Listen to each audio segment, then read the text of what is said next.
Selanjutnya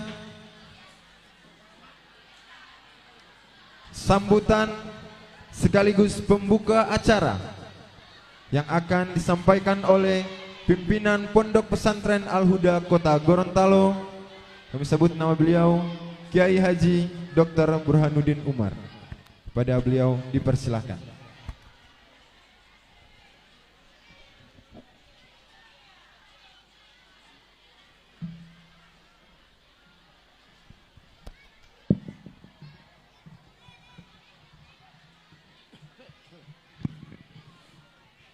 Assalamualaikum warahmatullahi wabarakatuh.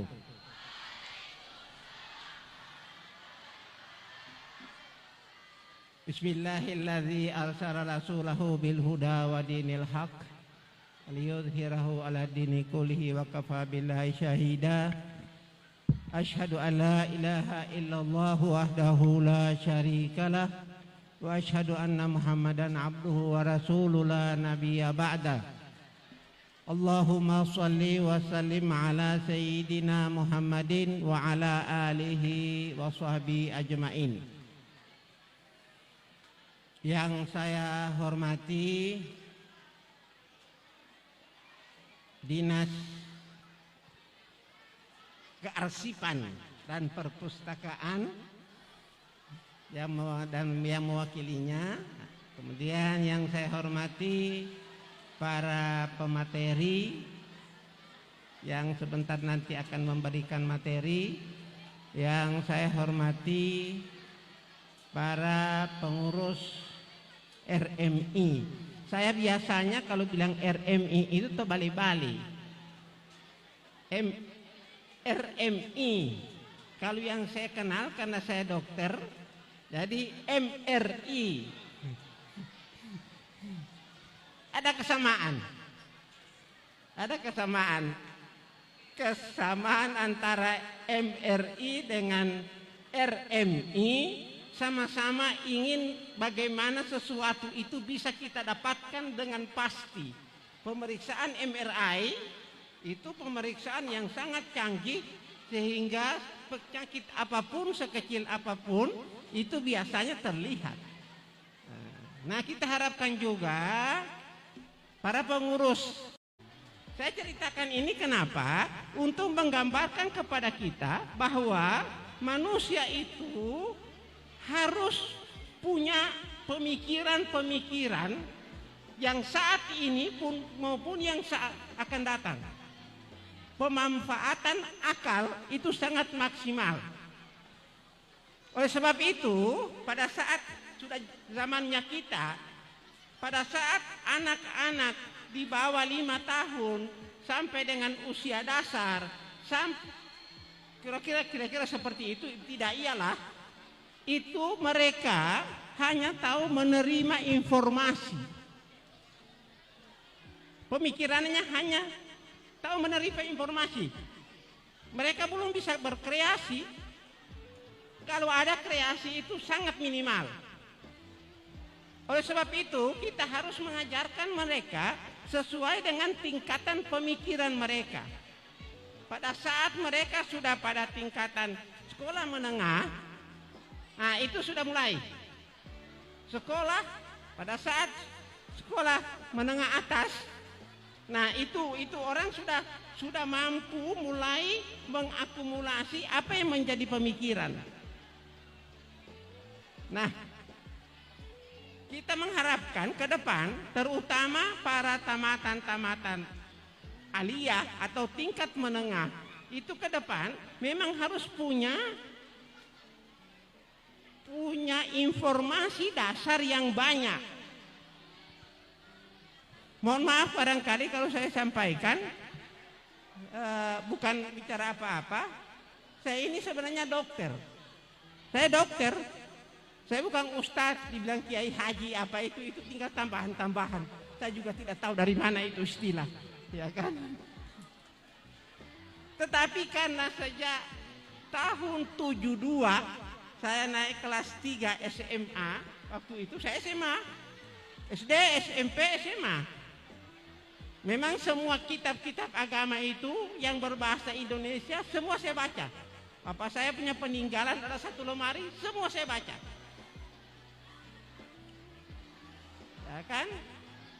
Ya kebetulan yang saya baca ini buku-buku yang Ahlussunnah wal Jamaah, tapi bukan versi Nahdiyah, versi Muhammadiyah. Iya. Saya baca itu. Sehingga pemahaman saya dulu ke arah situ juga. Tapi bapak saya kan tidak. Karena bapak saya masih turunan kedua lah. Bukan lagi Ulaiti, bukan lagi orang Toto, tapi keturunan kedua. Nah, setelah saya masuk di Fakultas Kedokteran, saya pada waktu itu, waktu di Fakultas Kedokteran, langsung banyak belajar, terutama Ihya Ulumuddin. Nah, di situ mulai bergeser cara berpikir, ya kan? Tadinya agak misalnya ke kiri, mulai ke tengah, ya kan? Sesudah itu semakin banyak kitab yang saya baca, akhirnya sudah seperti sekarang. Tapi saya mampu memahami yang sana. Bukan masalah sama saya kalau ada orang Muhammadiyah, ada orang Wahdah Islamiyah. Saya selalu bilang pendiri Wahdah Islamiyah di Gorontalo itu ini. Orang NU semua bilang, wah gimana bisa orang Wahdah bisa, orang NU bisa. Tapi ya itulah. Nah, kembali saya ke informasi itu. Kita harus banyak membutuhkan informasi. Para santri coba didengar, terutama yang alia, kita butuh banyak menerima informasi supaya di masa depan kita mampu mengembangkan potensi yang kita miliki. Itu perlu. Semakin minim informasi, semakin kurang yang kita bisa bikin. Mohon maaf ibu-ibu, ini untuk ibu-ibu. Saya kira apalagi ibu-ibu pegawai negeri, kalau masak itu asal-asal jadi. Saya kalau ditaruh satu ekor kambing, mari saya masak sendiri, saya boleh masak. Walaupun saya laki-laki. Di rumah itu yang tukang cicipi makanan ya saya. Istri saya pintar masak, tapi saya menentukan, oh ini kurang ininya, ini kurang ininya. Iya, kan kenapa? Karena semua saya berusaha utuh, baca semua. Barangkali yang gedung ini 3 lantai, kita harus sebanyak mungkin menerima informasi. Dan itu dengan belajar. Nah, dulu, saya tidak mengaku sombong barangkali, mungkin tidak ada orang yang buku agamanya sebanyak saya di rumah. Saya punya ada ampal lemari besar, ya kan? Nah, sekarang ini dulu kita pakai buku, harus baca, cari sana cari sini, susah memang. Tetapi kalau sekarang dengan adanya digitalisasi seperti sekarang, semua ini bisa dengan cepat kita dapatkan. Jadi tinggal kekurangan kita, kemalasan kita yang membuat sekarang ini banyak manusia yang cenderung pikirannya jadi pendek. Ya kan? Kasus bunuh diri, orang bilang bunuh diri karena ulama barangkali kurang. Sebenarnya tidak. Di HP segala macam ceramah dari orang-orang hebat itu ada di situ, tapi itu kita tidak pernah manfaatkan. Nah, ini saya kira yang ke depan dengan ada digitalisasi ini itu luar biasa. Cuma memang harus ada kehati-hatian. Saya baru baca juga di digital. Di Cina itu ada keluar aturan. Anak-anak di SMA ke bawah maksimal 4 jam buka HP, tidak bisa lebih dari itu. Karena kalau 4 jam itu mereka masih mungkin berkutat dengan keilmuan. Tapi sudah lebih dari itu, sudah macam-macam informasi yang mereka dapat. Ya kan? Bahkan anak-anak di bawah 5 tahun sama sekali tidak bisa pegang HP. Nah, kita orang sekarang mama-mama ini, karena ini anak menangis terus, ini HP. Iya. Anak-anak sekarang 2 tahun lebih pintar HP daripada orang-orang tua. Iya kan?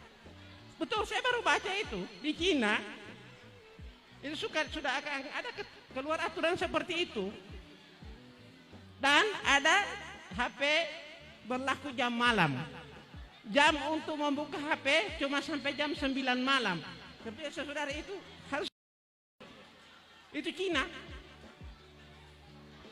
Nah, saya kira pemanfaatan handphone ini berusahalah kita untuk yang betul-betul bermanfaat.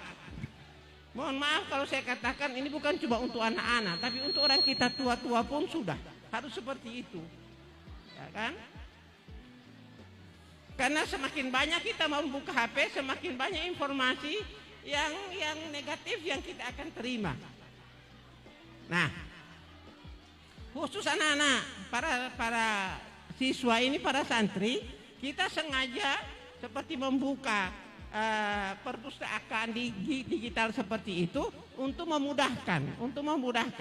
Alhamdulillah sekarang di Sanawiyah yang ada, insya Allah besok tahun depan Aliyah sudah. Karena kebetulan di Aliyah juga itu perangkat komputernya sudah luar biasa. Karena ada BLK. Ada BLK yang bantuan dari Kementerian Tenaga Kerja. Bahkan kita akan berusaha melatih anak-anak atau yang tamatan-tamatan aliyah itu untuk mulai ada pelatihan. Untuk mereka bisa membuat konten apapun. Itu sudah ada. Kalau di aliyah itu sudah ada. Insya Allah hari Rabu 4 hari akan datang ya, itu akan dibuka oleh Ibu Menteri Tenaga Kerja, itu akan datang langsung untuk membuka itu. Begitu informasi yang sampai pada kami hari ini.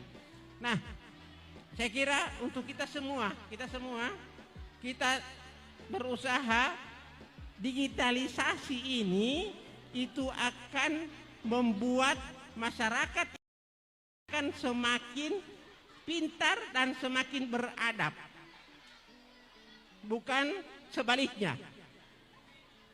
Itulah apa yang dilakukan banyak sekarang ini yang di media sosial itu malah sebaiknya kita dapat. Nah, kita harapkan ke depan kita betul-betul ini teknologi yang Allah berikan kepada kita, Tuhan berikan kepada kita untuk kita mampu mengelola apa yang ada dalam alam ini.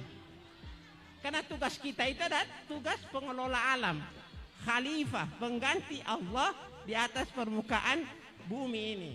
Nah, saya kira ini hal-hal yang bisa saya sampaikan untuk kita semua. Kepada para santri, tolong dengan adanya perpustakaan digital, adanya handphone yang Anda miliki, ini betul-betul akan memberikan motivasi yang lebih besar. Akan memberikan motivasi yang lebih besar dan memudahkan kita untuk mampu mengembangkan, bukan hanya membaca informasi. Kecenderungan kita itu adalah membaca informasi tanpa menelaah informasi, apalagi informasi itu harus menjadi sesuatu yang menjadi aplikasi dalam kehidupan. Itu yang kurang. Nah, saya kira ini yang perlu kita perhatikan bersama. Kemudian untuk tidak mempanjang lagi, dengan mengucapkan Bismillahirrahmanirrahim, literasi pondok pesantren yang dilakukan di pondok pesantren Al-Huda ini saya nyatakan dibuka dengan resmi. Wallahul muwaffiq ila aqwamit thariq. Assalamualaikum warahmatullahi wabarakatuh.